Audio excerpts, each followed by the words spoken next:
Kapag may mga nagpo-post ng mga achievements nila, mga happy pictures na kumakain sila sa mga sikat na restaurants, mga out-of-town gala at adventures, mga bagong gadgets, jewelry at iba pa.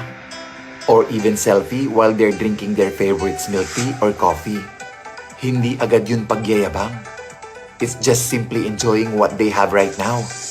Yung iba doon, pinag-ipunan nila at pinagtrabahuan nila ng sobra so that they can treat themselves. Hindi porket hindi mo nagagawa ay nagmamayabang na sila.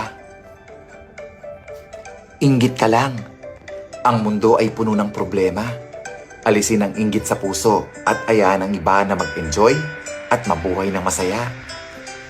Real talk yan. Oops, hindi pa ako tapos. Patama sa inggitero at inggitera. Patama sa insecure at patama sa mga matatamaan.